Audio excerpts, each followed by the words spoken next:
On this episode of Inside the Outcomes, I'll be speaking with two very special guests about a big topic, data and people with disabilities. How are people with disabilities counted? Why do we need accurate data about people with disabilities? What is data justice and how does data injustice negatively impact people with disabilities? These are just some of the questions I'll be asking Dr. Bonnie Swenner, the founder and director of the Johns Hopkins Disability Health Research Center, and Dr. Kate Caldwell, Director of Research and Policy at the Center for Racial and Disability Justice in the Northwestern Pritzker School of Law. Both Dr. Swenner and Dr. Campbell have been involved in leading efforts to democratize the collection of data on people with disabilities. Welcome to the podcast, Dr. Swenner and Dr. Caldwell. Thank you so much for having us. Yeah, thank you. Really happy to be here. So I'll just dive right in. I know that counting any group is a lot harder than it seems at first glance. And one of the reasons is that first you have to define who is a member of that group. Can you talk a little bit about how people with disabilities are defined when it comes to data collection?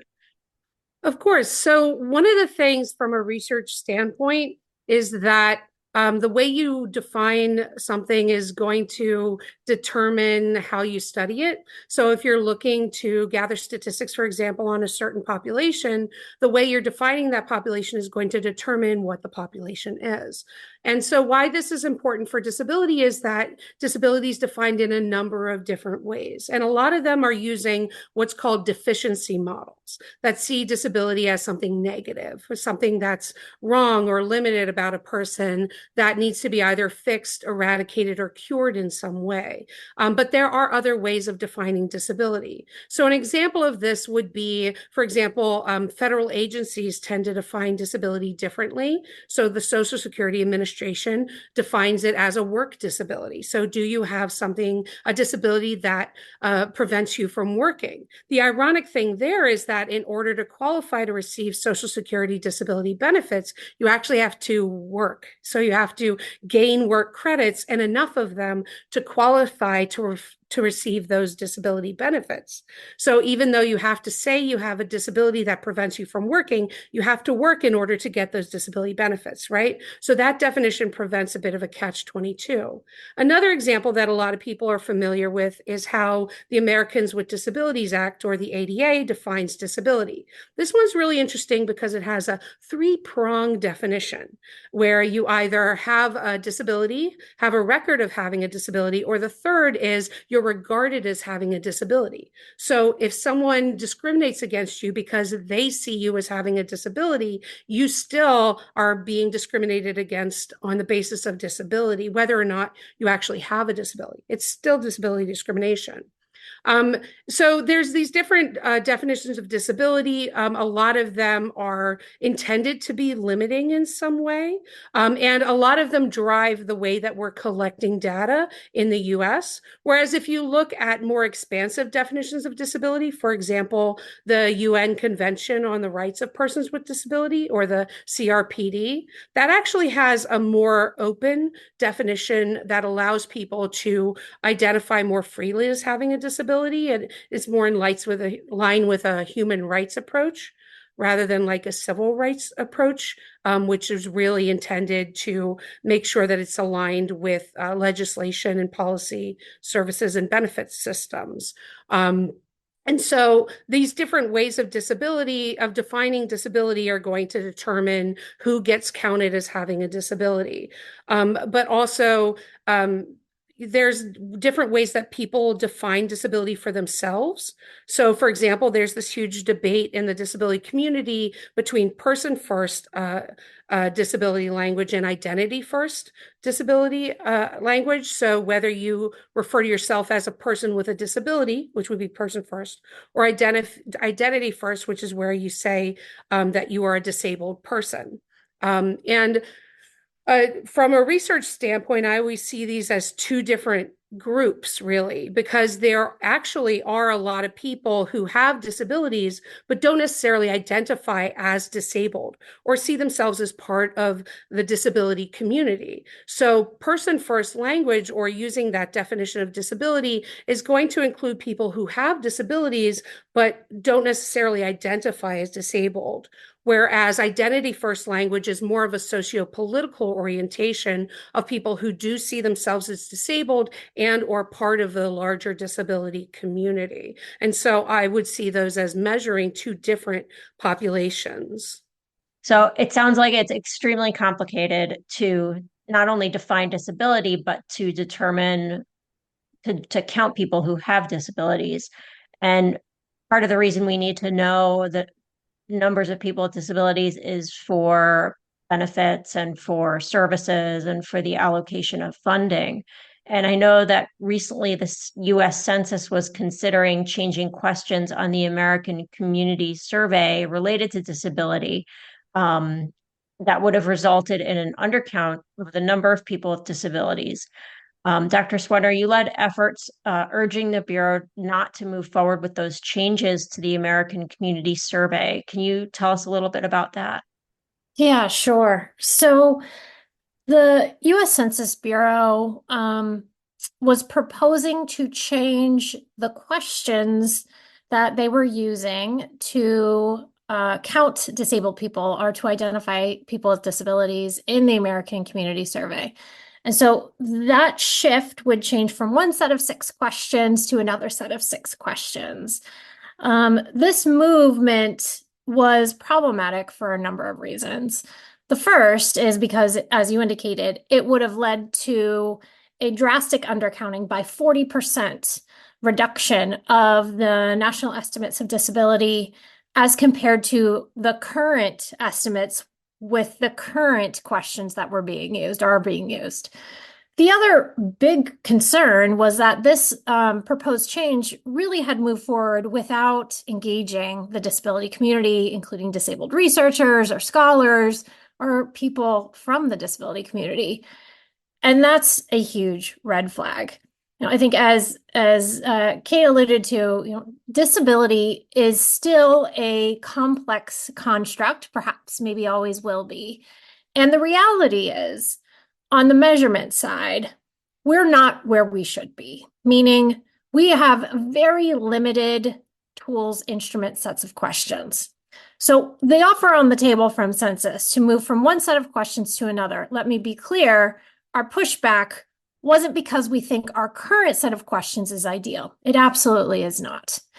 Our concern is that the proposed questions or the change they were proposing wasn't including disabled people's perceptions and input, but also would lead to an undercounting. So luckily, the Census Bureau has responded to that pushback and has paused that change, at least for some foreseeable future, and has committed to engaging with the disability community.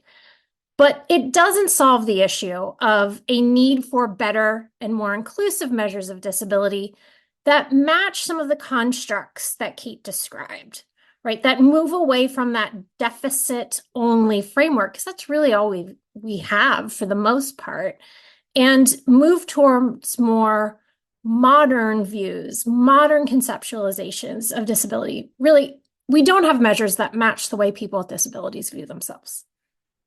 And if I can actually add 2 things to that, the first is that these 6 questions that are currently being used in the census, the ACS 6, that have about a 20% undercount currently, they're being used in 17 federal data sets.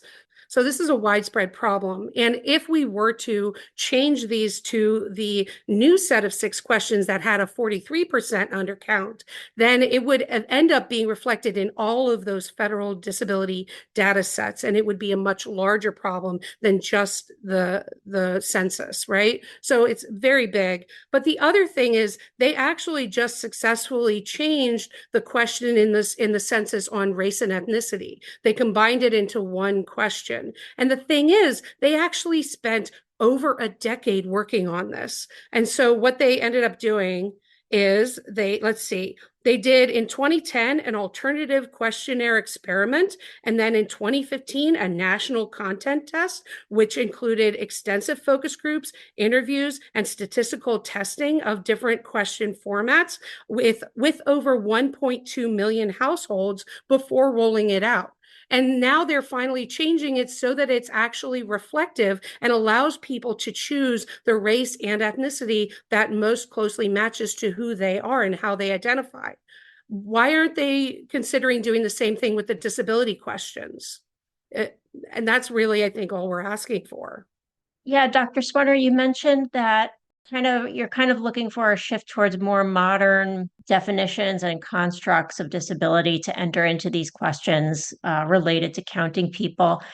Does the fact that people with disabilities as well have not typically been included in shaping the direction of where these questions are going and what they're asking, is that one of the things that goes into data injustice? I know we talked on an earlier call about what is data justice, what is data injustice. Can you talk a little bit about that? Yes, absolutely. So data justice is this idea of how we collect, use, and share data in ways that are focused on addressing the harms and injustices impacting people and groups in our society. It's an understanding that data are not agnostic. Data are powerful tools. They can be weaponized, and they can also be used to address inequities.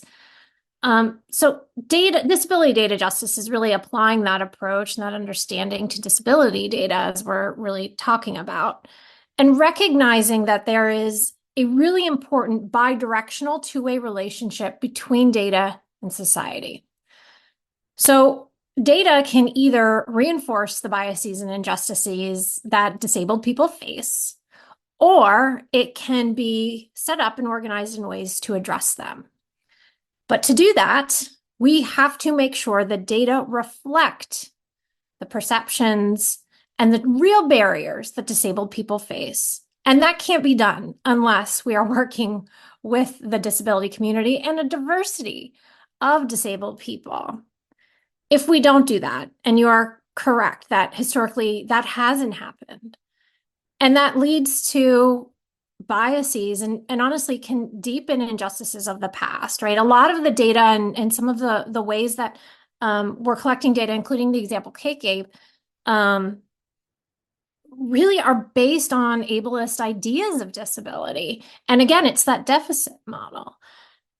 And disability data justice is all about redressing that, is all about changing that paradigm.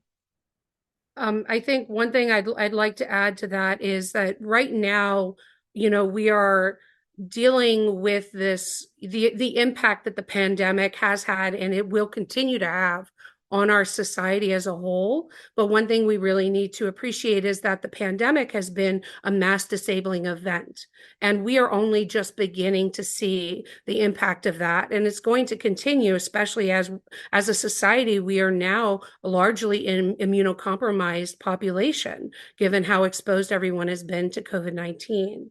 And when we're looking at decisions that are being made in policy and statistics that are looking at that are suggesting undercounting a population that we're actually expecting to see an increase in as a result of this pandemic, that's supremely troubling. And it indicates a big concern from a policy perspective that I think is very much aligned with what disability justice is intended to accomplish in terms of ensuring equity. Because we also are looking at not just people with disabilities, but also these intersections with other identity categories that are being hit hardest by any sort of emergency or disaster or any of these large scale events, and they're going to be disproportionately impacting people with disabilities, communities of color, LGBT individuals, anyone living in institutionalized or congregate settings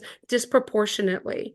And so in order to actually make sure that we're equitably responding to what's happening in these communities, we need to actually be collecting accurate statistics so that we know what the impact is, because impact it's a quantitative term, that it's something that needs to be measured. And a lot of times we use it sort of as a throwaway term, but if you say something's having an impact on a community, that's something that needs to be measured. And we aren't going to be able to measure it if we know for certain we're undercounting it, which is what we're doing now.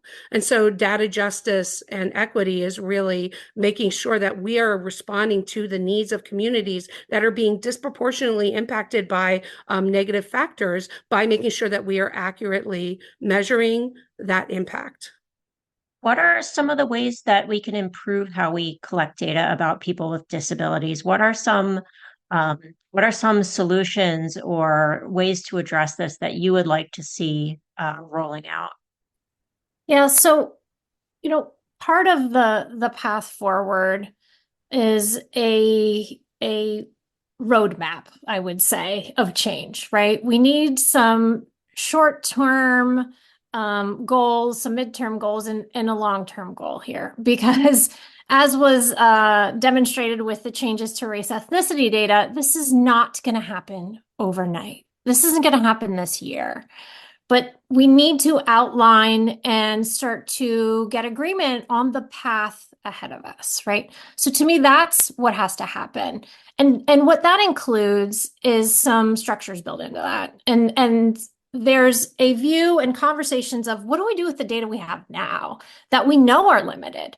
Do we abandon it? Do we not use it? And I always suggest a growth mindset on disability data where you use the data you have to identify and address the inequities as best you can, as Kate described, but fully lean into and understand the limitations that you're dealing with and be upfront about that and recognize what that does to your estimates, to your analyses. Be realistic about that. Making sure you're using data to advance equity through a lens of intersectionality, and that you are sharing the data in ways that is inclusive, the data you have now, right? So there's a focus on making sure it's accessible, democratizing that data to make sure it's being shared with the disability community to inform decision making. It also means we need to start to build the foundations of including people with disabilities all along this roadmap, at all levels, as researchers, as leaders in the federal government, as community partners and experts. Unfortunately, those relationships don't exist around this question, at least in enough spaces. So that is also, I think, what needs to be part of a shorter term goal.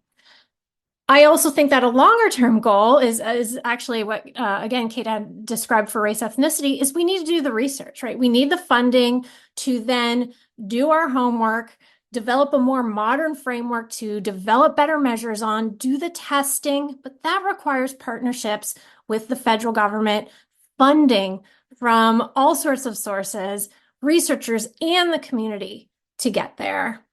And then the long term, we would hope, I think, to get to a more inclusive data approach that would be a standard, right? Maybe getting closer to some more standard approach here on disability data, and making sure it's community informed and driven, to be honest, not just informed, and expanding the places we're collecting that data. We don't have enough data in enough places on disability to really address all the inequities we face. So I know it's a bit of a long answer, but to me, this is a process, and we have to just be realistic about that process. I do want to just add, though, that in response to the pushback on census, there is now an interagency working group on disability data that has been organized, being co-chaired by people from OMB, the Office of Management and Budget, leadership from NIDLR, the National Institute of Independent Living and Rehabilitation Research. I always got to think that one through. And the White House Office of Science Technology Policy. So while I don't think we're at a place where we're going to get to a standard like the working group for race and ethnicity did, we can at least hope that that working group will help us get on that pathway, on that journey, on that place to develop a roadmap. And I agree with everything that Bonnie said. I think a couple of other issues. One of the most important things is that we are not disaggregating data enough, and we really need to be disaggregating data by disability, also by race and ethnicity and gender and LGBT status, because that is a huge roadblock. And I'm hoping that's one of these things that this new interagency committee on disability research is going to be doing. I think also there's a lack of centralized data. And hopefully that's the purpose of this committee. But also there's also a lack of not alignment, but coming together, centralization of data from the state to the federal level. And so there's things that are happening at the state level is very different from in other states, but also it's hard to make sense of, and it's not clear. There's also a difficulty getting access to data that should be publicly available. And so that needs to be more readily accessible to the public as well as researchers. And instead, what we're kind of seeing is increasing roadblocks. We aren't seeing as many going up as during the Trump administration, where the answer to every request for access was pretty much, we're revising our decision on what data to make publicly available. We'll talk to you in the next administration. No, at least we're hearing like, okay, we're working on trying to improve things, but it is still very difficult for researchers to get access to data that's being paid for with public funds, and especially in a disaggregated format that can be analyzed for the things we need to look for. But more so if we're seeing things like what CMS, the Center for Medicaid and Medicare Services, is doing right now, where they're going to be charging tens of thousands of dollars to get access to their database. And so that's actually going to be preventative, especially for new young researchers who are coming up who don't have access to a lot of funds. But even for those that do have access to funds, it's going to be expensive. And so that's a concern. We definitely need to be including more disabled researchers in disability research. And one of my areas of expertise is in entrepreneurship, and innovation is a big part of that. And in the innovation literature, we hear a lot of rhetoric in disability policy and policy in general about, oh, let's innovate. But it really is this superficial term that's getting thrown around. Innovation actually relies upon a creative, destructive process, where in order to make way for new products, new things, and new ways of doing things, we need to phase out the old. But in the disability policy space, they're really bad at phasing out old ways of doing things. And that includes continuing to fund things they know don't work, or funding things in a way that doesn't allow for new ways of doing things to get funded. And a lot of it is because they take this very restrictive approach to funding disability programs, research, and services, because they want to spend as little as possible, because there's this stigma that disabled people are a burden on society and they aren't contributing, when in fact disabled people are contributing, right? They're paying into Social Security even when they're receiving Social Security, right? And so this stigma behind disability and what it means to be disabled in our society is affecting disabled people on so many levels, including what's getting funded and what's not getting funded. And there is a surprising lack of methods for disability research. Most of the methods haven't been developed specifically for disability studies research, or disability justice research. A lot of it's been adapted from more normative research methods to be used for disability populations. But those methods, those standards are very entrenched in medicalized and deficit models of disability. But a lot of the reason why we're lacking in new methods, new ways of doing things, new measures, is because we're not funding it. And so it really does come back to actually providing funds for this, and also making sure that we're providing funding, mentorship, professional development, and support to disabled researchers who experience a lot of discrimination and barriers in academia, which is also an ableist institution in and of itself. I say as a product of that institution, having to fight every step of the way. And as someone who was told people like me shouldn't go to college, and I'm now sitting here with a PhD talking with you both about the importance of actually making sure that we're providing opportunities for disabled people in this country. Dr. Swener, do you have anything to add? No, I always love listening to Kate on these issues, who I think is well ahead of the curve in these conversations. And yeah, I agree wholeheartedly.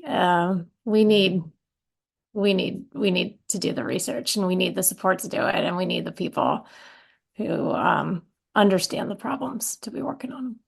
Well, thank you both for being on the podcast. I've enjoyed talking with you and talking about data justice, and I hope to see you back on an episode in the future. Thank you so much. This was such a pleasure. Yeah, thank you.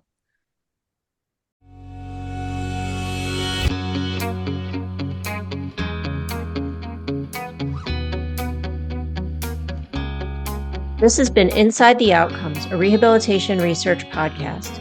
This podcast is supported by the National Institute on Disability, Independent Living, and Rehabilitation Research.